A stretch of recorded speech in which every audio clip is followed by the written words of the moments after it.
Good morning, everyone, and welcome to another NBA video. This video is being recorded on October 18th on Sunday.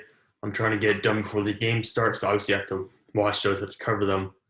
But I realized that I uploaded a video earlier last week, and I said I wanted to do more, and then it's now 5 or 6 days later, and I haven't recorded a video. So here is another episode. And today I want to talk about how the latest NBA championship impacts the legacies of players who play in the game. So what does it mean for these guys moving forward? And I'm going to talk about players both on the Lakers and on the Heat. So I think there are some different dynamics there that I want to talk about, especially when it comes to Hall of Fame discussions and all-time discussions. And the first player I want to talk about is obviously LeBron James. We can just get him out of the way immediately. His fourth title, his fourth NBA Finals MVP, his third different team. Of course, winning it with LA the year we lose Kobe Bryant. I mean, it's a big deal. It's more than just another title. It's also a huge boost to the narrative of LeBron's been. He now joins a group of elite Lakers greats. I mean, this is one of the best organizations in NBA history. He joins guys like Magic Johnson, Kareem, Jerry West, Wilt, Kobe. Getting that check, getting to that group, that means a lot. Again, part of it is also the narrative perspective of this, winning it in the year when Kobe Bryant dies. He passed Kobe Bryant on the all-time scoring list. Just be able to do that all in 1 year with the Lakers, it just means a lot more than maybe what another championship would have been had he won it in, let's say, Cleveland or Miami. And really what this does to me, people are going to say it doesn't change a lot because of the way this season played out. But to me, this is a legitimate championship. To me, this doesn't change a lot already because I had LeBron at number 2 my all-time list behind Michael Jordan.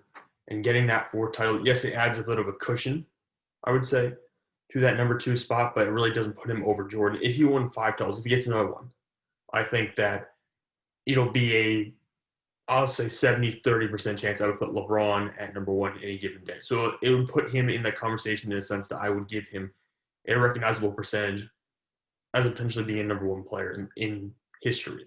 Right now, I still think Michael Jordan has it firmly on lockdown. If LeBron wins 6, it's over. LeBron's the greatest of all time. I will put him there immediately. I won't even question it. If LeBron gets to 6, I won't hesitate to move him to number 1. But until he gets there, it's clearly Michael and then LeBron after him.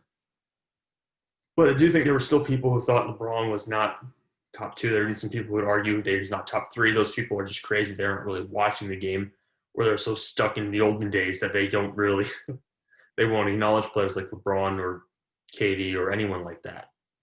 So really, I think LeBron was already a top 3 player in most people's minds to begin with. This doesn't move him up much higher on the all-time list.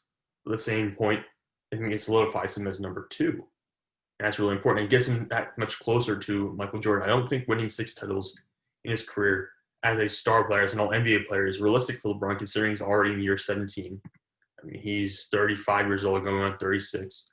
So winning 2 more titles as the focal point of a team would be very difficult for him physically. So I don't know if he's going to be able to do that. I think he'd win 1 more that way. Maybe if he won the 6th one, it would be more in a 3rd or 4th leading role on a team, I guess. But I don't think LeBron wants to win a title like that. I think he wants to win as the man on a team, which he was this year. Regardless of what you think about Anthony Davis and his potential, LeBron is what made that team work this year. And speaking of Anthony Davis, this means a lot for AD getting this title here because he had already built up a very nice legacy for himself with the Pelicans. Although the playoff accolades were not there, the winning was not there. Obviously, New Orleans is just a bad organization when it comes to winning. They're not really a proven team. They haven't had much success whatsoever when it comes to winning championships. And AD could not change that. I mean, the one guy they gave him was DeMarcus Cousins, and Cousins got seriously hurt. He goes down, and then basically he's left with nothing. He gets traded to LA, and they win immediately. So he's a good player. I think this could be a situation where we see it sort of like what happened with LeBron when he went to Miami. He played with Dwayne Wade, was a proven champion, and then he won, and then he carried that forward. I think AD would do the same thing into the future, although I think he's staying with LA, at least in the short term, while LeBron's there. That to me, Davis has already cemented himself as a Hall of Fame player. Now it's all about moving up the all-time charts. I mean, Davis has 7 All-Star appearances. He's an NBA champion, 3-time leader in blocks per game.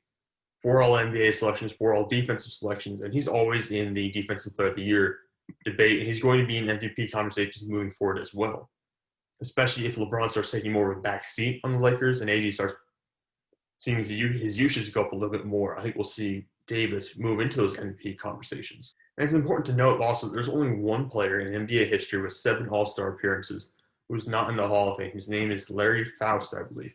And he played a long time ago, so he's not really getting the push that you would see from a lot of guys in the modern era who would have that many All-Star appearances. Faust played from 1950 through 1961. So really, he played 70 years ago. He's not getting any kind of push to get him into the Hall of Fame. But he's the only one with 7 or more All-Star appearances to not be in the Hall of Fame. He has 8 total.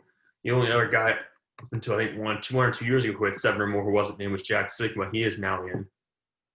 And that leaves basically the door open for any player currently active or recently retired with 7 or more All-Star appearances to say, hey, there's only one guy with 7 or more out in the Hall of Fame. It's hard to justify not putting these guys in. And AD, who's been a phenomenal All-NBA player already, he has to potentially get there. I think he's already gotten to that Hall of Fame level just because you look at all the accolades I just named out. He's got more done in the course of 8 years of his career than Jack Sigma did in his entire career. And he was in the NBA for 14 years. So really, when we look at it this way, AD has basically the Hall of Fame unlock. He could probably retire tomorrow and still get in.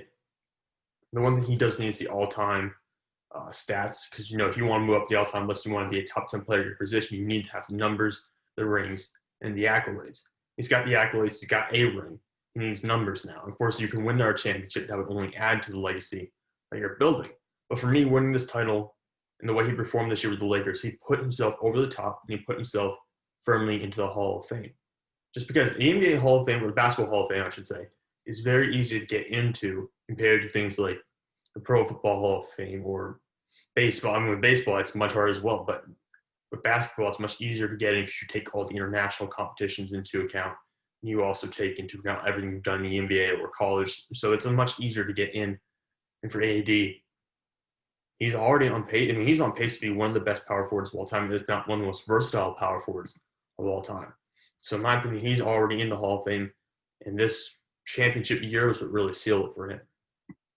Another player who I already considered a Hall of Famer, but certainly got a legacy boost from this past year is Dwight Howard. I mean, Dwight Howard was a guy who most teams weren't even thinking about signing prior to this year. He ends up showing that, hey, he went through a full body transformation to try and make it so he would be healthier later in the year. And so he wouldn't deal with so many back problems after he missed significant time with Washington this past year. And, LA saw what he was doing, saw his commitment. They signed him. You saw LeBron and Dwight Howard on the same team in Los Angeles, which was really – sorry about that. Just got my pizza from Papa John's. Game day order. Had to get something to eat. But anyways, look what Dwight Howard, already thought he was a Hall of Famer by far.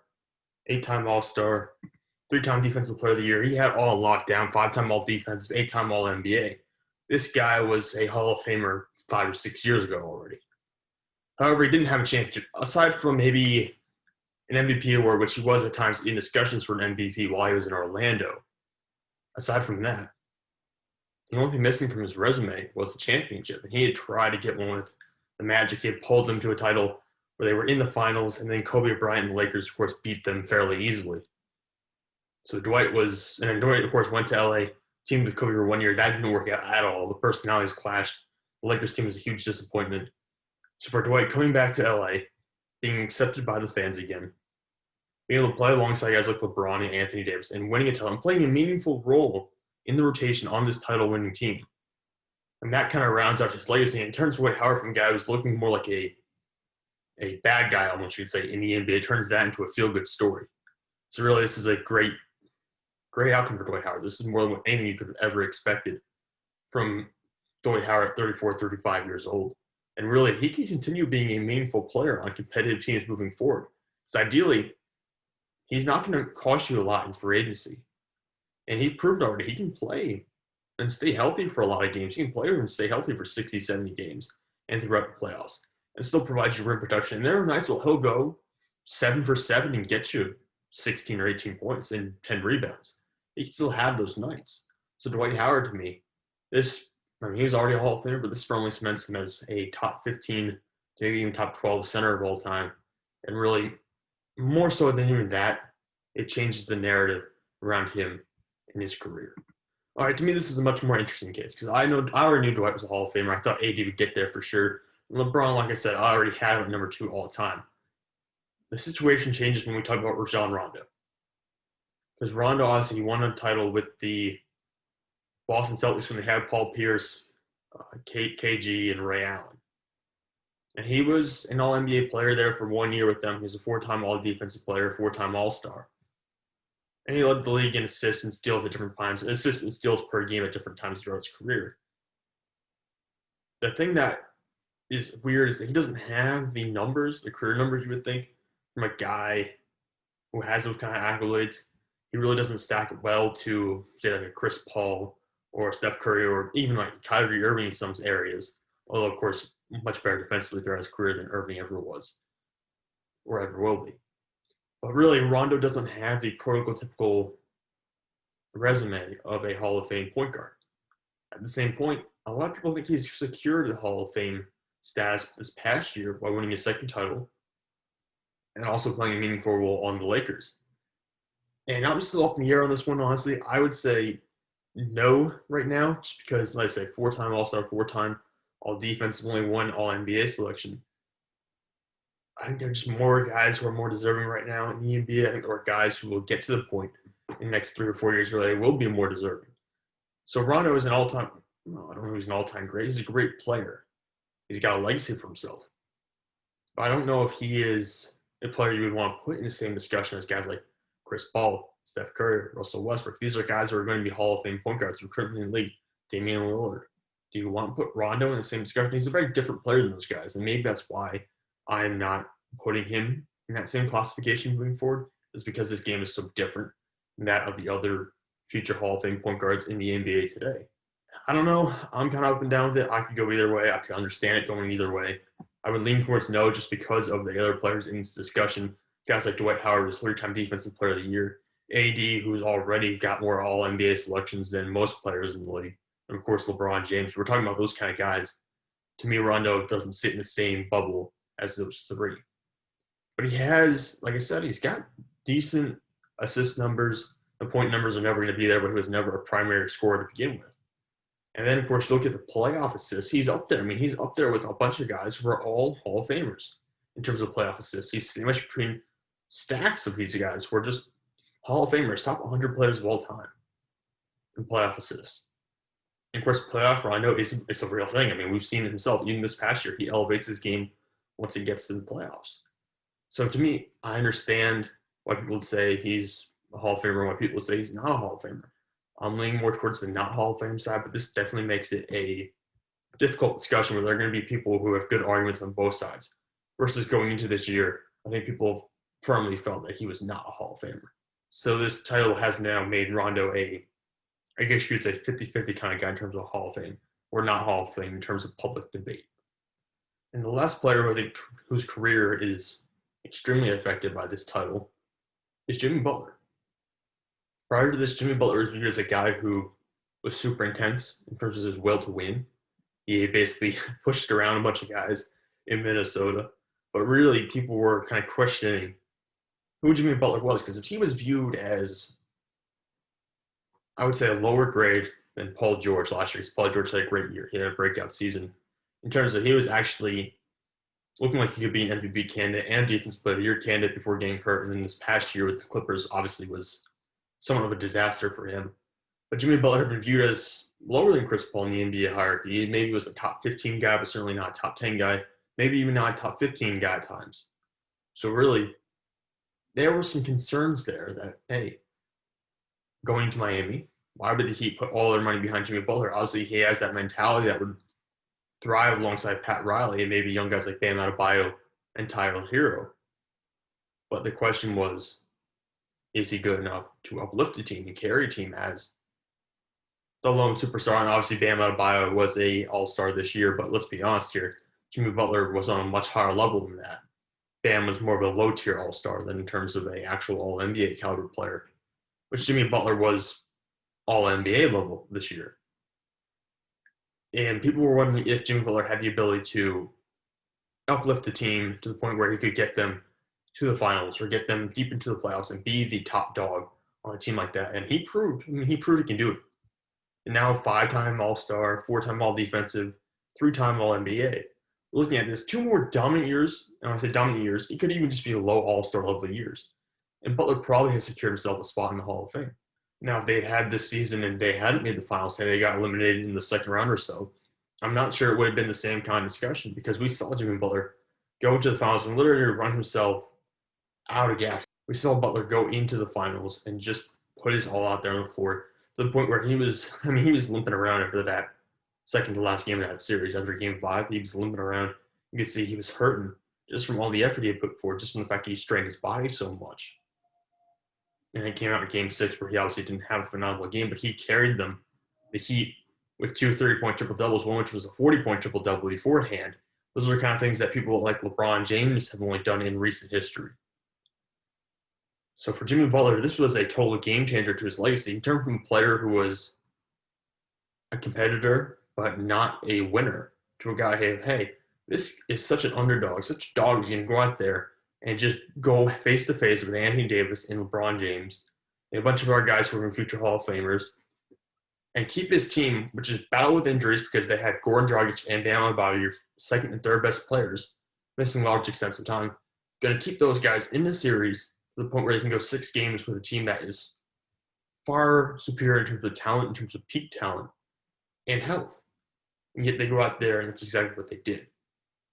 And Jimmy Butler deserves all the credit in the world for that. I think he's finally getting that kind of credit, publicly at least. And again, he doesn't have the numbers of an all-time great or the numbers of a Hall of Famer, not even at 10,000 points yet. He's not primarily a scorer, though, I would argue. He does a lot with facilitating. He's not going to score 27 points per game. That's not his kind of style. And that's why he's able to expend so much energy on defense, because he doesn't have to play out close to 30 points per game like a guy like James Harden. Really moving forward, what Jimmy Butler needs to do is get the Heat back to another finals.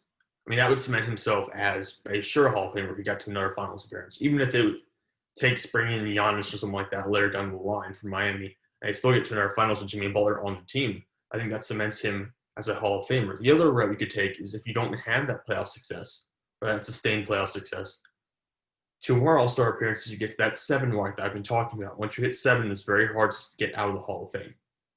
You know, once you're at 7, you're close to a lock, at least historically.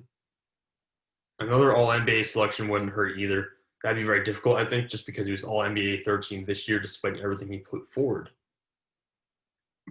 I could see him being a Hall of Famer. It's going to be close. It's not going to be a surefire thing. He's already 31 years old, so we don't know when the decline is going to kick in. To me, though, I mean, I'm a Heat fan, so maybe it's a little bit biased. But what he did for Miami this year firmly puts him in the Hall of Fame discussion. And moving forward, like I said, 3 more years of good, successful basketball with an all-star caliber playing level. And he's a Hall of Famer. And it's going to be that simple, regardless of where his numbers end up, even if he only ends up with 15,000 points. So it really comes down to 3 more years of all-star level basketball, or only 2 more years of all-star level basketball, or another shot at the finals, or a couple more deep playoff runs. Any combination of these things will get Jimmy Butler into the Hall of Fame.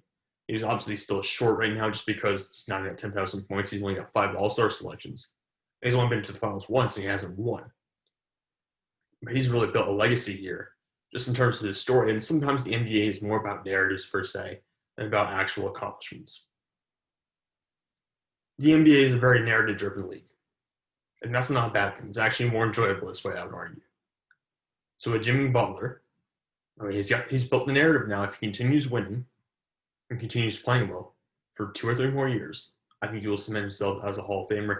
And as a Miami Heat fan, I couldn't be happier to have this guy at the front of our team right now. The other individual primarily affected by this past finals is Erik Spoelstra, head coach for the Miami Heat, because he's been to the finals 5 times now. He's only won twice. He's been there 5 times. He wins 59.1% of his regular season games. He wins 61.2% of his playoff games. And he is developing into arguably the best coach in the NBA, or one of the top 3 coaches in the NBA, based off what he did this past year. And you can make the argument, well, Nick Nurse got the same kind of treatment when he won the finals last year. He suddenly became the best coach in the NBA overnight because of his game plan. And here we saw this year, Erik Spoelstra basically outsmart guys like Brad Stevens and really just perform better than most coaches in the league, including Nick Nurse, who lost to Brad Stevens, who then Erik Spoelstra beat. To me, Spoelstra is I mean, he's significantly away from the Hall of Fame right now. I think another title would be necessary. Getting to 3 titles would be huge. And of course, 1,000 wins. I think at this point you have to be there to be a Hall of Fame coach. You have to be right on 1,000 wins, or you have to have like 5 or 6 titles.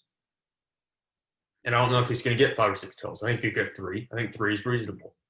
But right now he's at 567 regular season wins, so he's more than halfway there. He's not even 50 years old yet. For someone who's not 50 years old yet to have the resume he does, it's really impressive.